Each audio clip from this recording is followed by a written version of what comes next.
आप देख रहे हैं the him tales horror stories. प्रस्तुत एक और नई कहानी। पिछले एपिसोड में आपने देखा कि किस तरह कंचन के चाचा चाची ने उसके साथ धोखा करके उसकी सारी प्रॉपर्टी हड़प ली। कंचन को दाई माँ के साथ किराए के घर में आना पड़ा। कंचन ने दाई माँ को बचपन से काला जादू और टोने टोटके की क्रियाओं को करते देखा था, इसलिए वो अपने चाचा चाची और उनकी बेटी पारुल को बर्बाद करने के लिए दाई माँ से काले जादू का इस्तेमाल करने को कहती है, मगर दाई माँ उसे इस दलदल में फंसने नहीं देना चाहती। अब आगे आधी रात के पहर दाई माँ अपने बिस्तर पर सो रही थी और अंदर के कमरे में कंचन अपनी आंखों में आंसू और गुस्सा लिए बिस्तर पर बैठी थी। वो उठी। दाई माँ गहरी नींद में सो रही थी तो उसने उनकी संदूक खोली जिसके भीतर एक काले रंग की पोटली रखी थी। उसने उसे बाहर निकाला और अपने कमरे में ले गई। कोई बात नहीं दाई माँ, अगर आप मेरी मदद नहीं कर सकती तो मैं खुद ही ये सब कर लूंगी। बचपन से आपको ये सब करते देखा है मैंने। इतना तो मैं भी जानती हूँ कि कैसे आत्माओं को जागृत किया जाता है और कैसे उन्हें बलि देकर उनसे अपनी इच्छा पूरी कराई जाती है। कंचन ने उस काले रंग की पोटली को खोला तो उसके भीतर तंत्र सामग्री और एक किताब थी जिसके भीतर काले जादू और तंत्र की विधियां लिखी हुई थी। कंचन ने वो किताब खोली और उसके भीतर लिखे मंत्रों को पढ़ते हुए सफेद रंग से तिकोने आकारों से एक आकृति बनाई। 4 तिकोनों को जोड़कर एक आकार बनाया जिसके बीच में एक गोल घेरा था। उस गोल घेरे में उसने 8 दियों को जलाया। उसके बाद उसने 3 कोरे कागज लिए। उसने अपनी हथेली पर चीरा लगाया और अपने रक्त से उन कागजों पर अपने चाचा चाची और पारुल का नाम लिख दिया। मम्मी पापा के जाने के बाद तुम सब ने मेरी जिंदगी जहन्नुम बनाकर रख दी, लेकिन अपना हक मैं जाने नहीं दूंगी। आज से तुम्हारी उल्टी गिनती शुरू। तड़प तड़प कर मरते देखूंगी तुम्हें तो मैं। कंचन ने उन तीनों कागजों को मोड़कर दियों के बीच में रख दिया। वे तीनों कागज जले नहीं, बल्कि उनके भीतर कंचन के चाचा चाची और पारुल का तड़पता हुआ चेहरा उभर आया।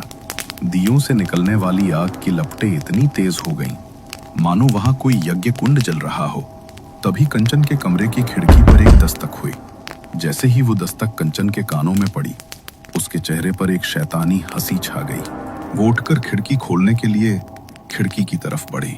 उसने जैसे ही खिड़की खोलने के लिए अपना हाथ बढ़ाया, तभी उसे अपने कंधे पर कुछ महसूस हुआ, जैसे किसी ने उसके कंधे पर अपना हाथ रख दिया हो। वो बुरी तरह डर गई। हिम्मत करते हुए उसने पीछे मुड़कर देखा तो दाई माँ उसके कंधे पर हाथ रखे हुए घबराई हुई खड़ी थी।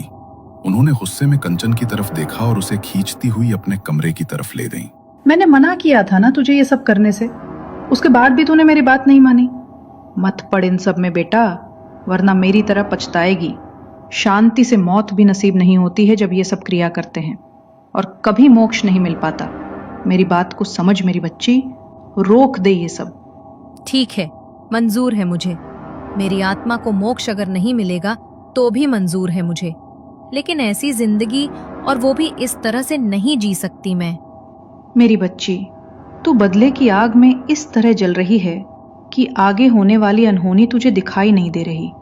अगर एक बार आत्माओं के चक्रव्यूह में फंस गई तो वे तुझे इस तरह फंसा लेंगी कि तू चाहकर भी उन्हें छोड़ नहीं पाएगी।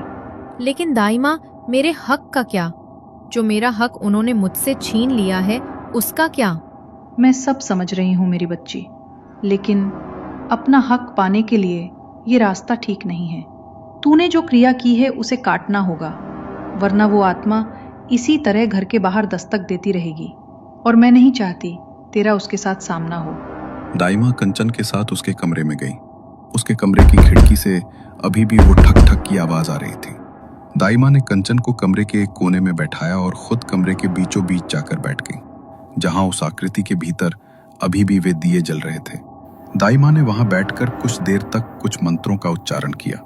मंत्र के हर उच्चारण के साथ खिड़की के बाहर से आने वाली वो ठक ठक की आवाज और तेज होती जा रही थी, मगर दाई माँ ने मंत्रों का उच्चारण नहीं रोका। कुछ ही देर बाद एक एक करके वे दिए अपने आप बुझ गए और खिड़की के बाहर से आने वाली वो ठक ठक की आवाज भी तुरंत बंद हो गई। दाई माँ ने चैन की सांस ली और एक मिट्टी के बड़े से कटोरे के अंदर कपूर और लोबान का धुआं कर दिया। वो धुआं घर के हर कोने में फैल गया। दाई माँ ने उस मिट्टी के कसोरे को घर के कोने में रख दिया और कंचन के पास गई। आज तो तूने ये सब कर दिया, लेकिन आज के बाद ये सब करने के बारे में कभी सोचना भी मत। वो तो मैं सही समय पर आ गए और मुझे इन चीजों की काट का तरीका पता है। ये सब जितना आसान लगता है उतना है नहीं। अगर वो आत्मा तुझ पर हावी हो जाती और तुझे उसे काबू में करने का तरीका ना पता होता तो क्या करती तू? मार डालती वो तुझे। नहीं दाई माँ, अपनी कंचन को इतनी कच्ची खिलाड़ी मत समझो। बचपन से आपके साथ रहती आई हूँ मैं। किसी भी शक्ति को जागृत करने से पहले खुद की सुरक्षा कैसे की जाती है अच्छी तरह जानती हूँ, और किस शक्ति की काट क्या है ये भी बखूबी जानती हूँ मैं। मुझे अब सचमुच समझ नहीं आ रहा कि कैसे समझाऊं तुझे। तू बहुत बड़ी मुसीबत में फंसेगी और उस दिन तुझे बचाने के लिए शायद मैं भी यहाँ नहीं रहूंगी। अभी भी वक्त है बेटा, संभल जा, वरना कोई तुझे नहीं संभल पाएगा। दाई माँ ने वहां फैली सारी तंत्र सामग्री उठाई और उसे उसी काले रंग के झोले में डाल दिया। फिर वो झोला लेकर अपने कमरे में चली गईं। दरवाजा अंदर से बंद किया और झोले को अलमारी में ताला लगाकर छिपा दिया। अगले दिन जब दाई माँ सामान लेने बाहर गईं, तो कंचन ने पूरा घर टटोल डाला, मगर झोला कहीं नहीं मिला। मुझे पता है दाई माँ ने जानबूझकर छिपाया है, लेकिन मैं भी इतनी आसानी से हार नहीं मानूंगी। कंचन ने कमरे को अच्छी तरह ठीक किया ताकि दाई माँ को शक ना हो कि कंचन में उनके कमरे में वो काली पोटली ढूंढने की कोशिश की थी। कंचन ने पूरे दिन दाई माँ से इस बारे में कोई बात नहीं की, तो दाई माँ को लगा शायद कंचन उनकी बात समझ गई है। रात को कंचन दाई माँ के लिए चाय बनाकर लाई और उनके साथ बैठ गई। मैं आपके लिए चाय बनाकर लाई हूँ दाई माँ। आपकी बात समझ गई हूँ मैं कि मुझे ऐसा नहीं करना चाहिए। जो मेरी किस्मत में लिखा होगा वो मुझे मिल ही जाएगा। आप चाय पी लीजिए, आपका गला ठीक हो जाएगा। दाई माँ ने चाय पीने के लिए चाय का कप उठाया और उन्होंने जैसे ही एक घूंट चाय पी तो कंचन के चेहरे पर एक अजीब सी मुस्कान छा गई। चाय पीते ही दाई माँ बहुत गहरी नींद में सो गई। माफ करना दाई माँ, मुझे आपकी चाय में नींद की दवाई मिलानी पड़ी। मेरे पास इसके सिवा कोई चारा नहीं था। आज रात मुझे अपनी क्रिया पूरी करनी ही होगी। मैं अब उन लोगों को बर्बाद करने के लिए और इंतजार नहीं कर सकती। कंचन ने अपनी अलमारी से अपना बैग लिया और दुपट्टा ओढ़कर घर से निकल पड़ी। चलते चलते वो एक खंडहर नुमा रास्ते पर पहुंची जहां पर एक खाली घर था। घर की हालत देखकर लग रहा था जैसे सदियों से वहां पर कोई रहने नहीं आया है। सालों पुराना घर, और कहा जाता है कि ऐसी जगह पर भूत प्रेतों का वास होता है। बंद और खाली जगह को आत्माएं अपने वास के लिए टटोलती हैं। कंचन इन चीजों से अवगत नहीं थी।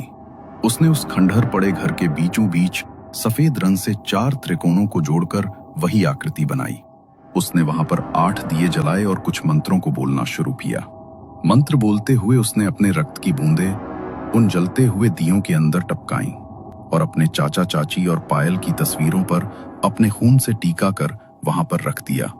वो मंत्रों को बोलते हुए अपने हाथ पर चीरा लगाती हुई अपनी रक्त की बूंद को बार बार उन दियों और उनकी तस्वीरों पर टपकाती रही।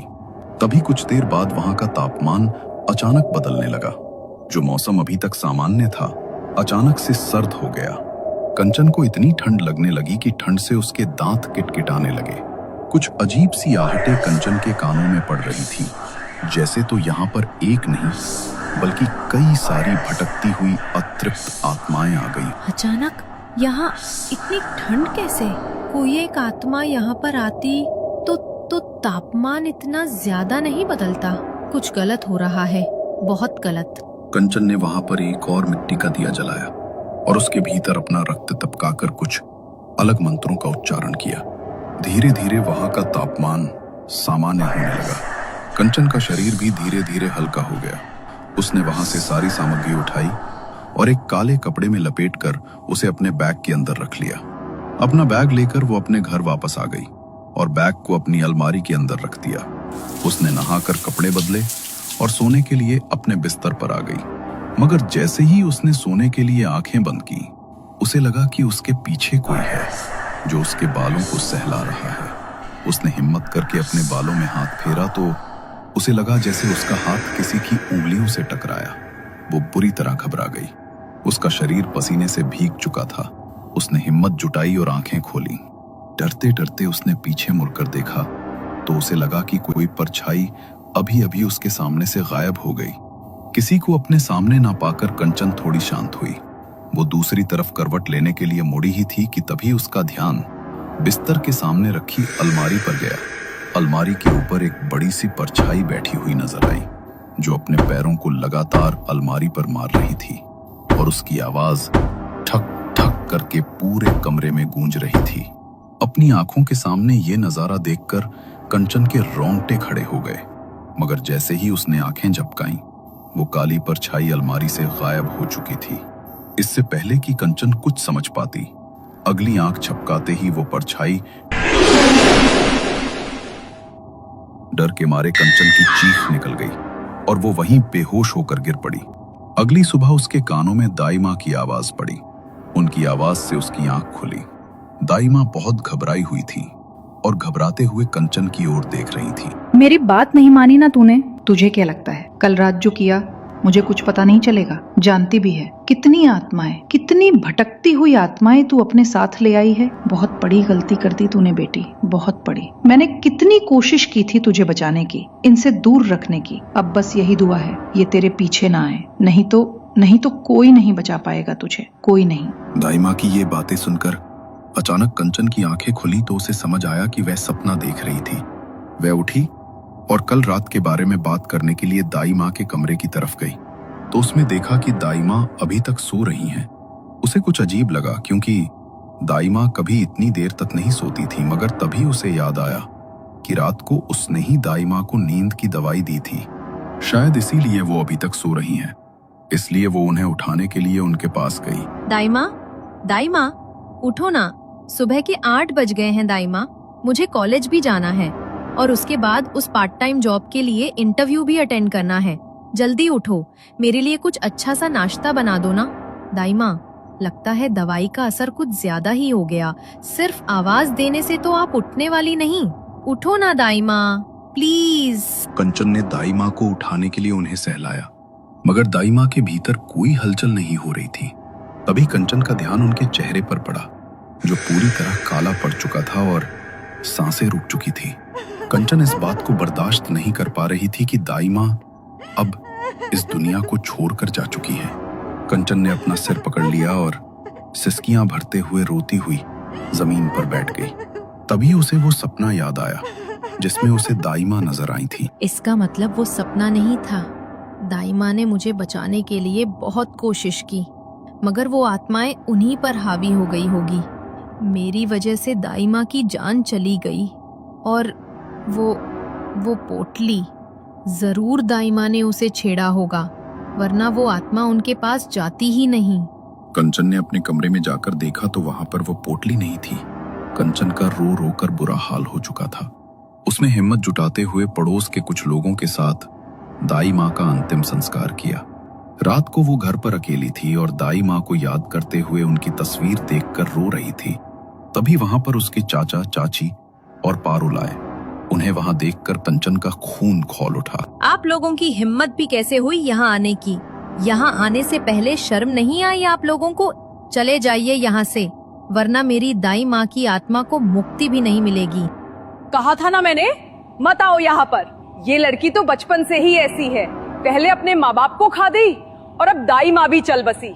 इस मनहूस को देखने के लिए ही ना जाने क्यों आए हैं हम। निकल जाओ आप लोग यहाँ से, इससे पहले मैं कुछ भी गलत करूं। निकल जाओ यहाँ से। कंचन ने उन्हें बुरा भला कहकर वहां से निकाल दिया, मगर उसकी आंखों के आंसू रुकने का नाम नहीं ले रहे थे। उसकी आंखों में दाई माँ के खोने का दुख और उसके साथ साथ एक गुस्सा भी था जो किसी को भी बर्बाद कर सकता था। मेरे पास खोने के लिए कुछ भी नहीं है, लेकिन इन लोगों के पास खोने के लिए सब कुछ है। तीनों को एक एक करके तड़पा तड़पा कर मारूंगी। क्या आप भी the him tales horror stories की कहानी देखकर डर जाते हैं और चाहते हैं सबसे पहले कहानी आप देखें? तो देर किस बात की, सब्सक्राइब कीजिए और बन जाइए